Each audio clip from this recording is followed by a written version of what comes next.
Greetings, YouTube. The other day at work, I was listening to headline news. I have no choice. It's on 24/7 in my cafeteria. The talking heads were discussing a controversy about a high school. I don't remember what city it was in. But apparently, out of a population of students, there are 800 females. Now, of those 800 girls at this high school, 115 of them are either pregnant or have already become mothers. They're converting a nearby building into a daycare center. And the talking heads on headline news are conservative, one and all. And they began to comment about what the cause of this was, and their two main culprits were both the same: the media. But when they said it, they weren't referring to themselves, of course, good, upstanding, conservative members of society. They were talking about that evil liberal media out there. And they were discussing the glorification of sex and violence, which is the most favorite of all excuses in the conservative rulebook. It is the one that you trot out for anything because you know you can use it again and again. It is, after all, a perennial favorite. But they also brought out one that had kind of threw me a curveball. They discussed the fact that a lot of stars in the last couple of years have been having babies. And some of them aren't married. So they're seeing this as a glorification of unwed motherhood.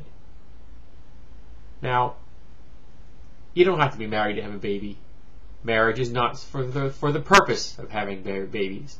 Marriage is for the purpose of spending the rest of your life with someone you love. Having a baby is just tab A into slot B, repeat as necessary. It isn't complex. It isn't, as they say, rocket surgery. But the one thing they didn't discuss in this, while busily blaming the media for glorifying sex and violence and busy blaming the media for discussing the reality that certain stars and famous people have had babies in the last couple of years, the one thing they didn't point at, the elephant in the room, if you will, is sex education.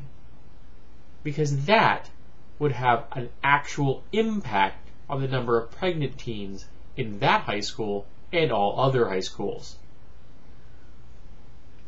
A comprehensive sex education course, and then making birth control readily available on demand for any teenager that wants it. You do those two things, and you're going to cut down on STDs and unwanted pregnancies. Now, you're still going to have STDs. You're still going to have unwanted pregnancies. But I would hazard a guess that you have a whole lot fewer than 115 out of a population of 800. But see, those are real-world, rubber-meets-the-road kind of solutions. They aren't what conservative talking heads on headline news want to discuss.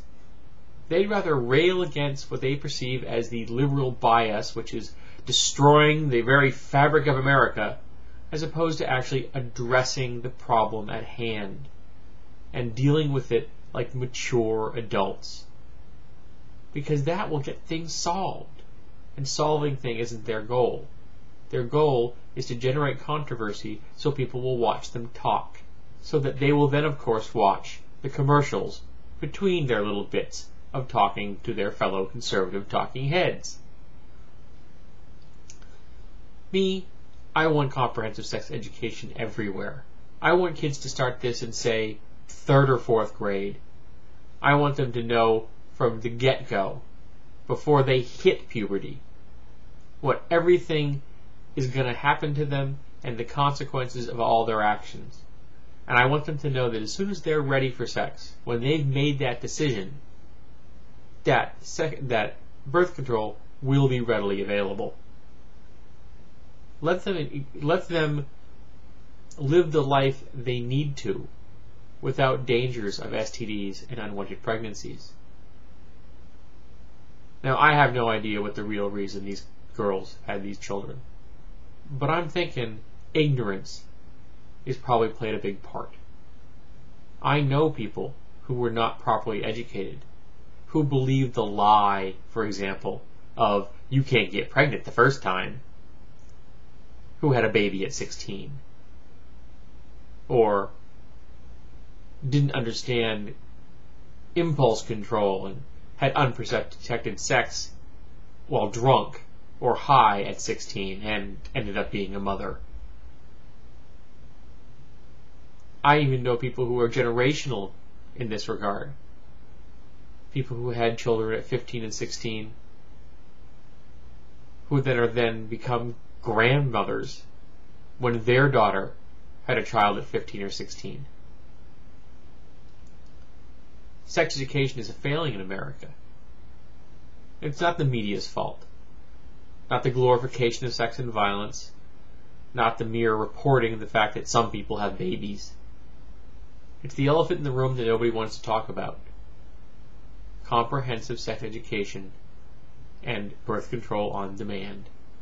And that will help a whole lot in allowing our teens to navigate a very difficult part of their life, as opposed to ignoring the problem and just giving more fuel to the talking heads on the TV.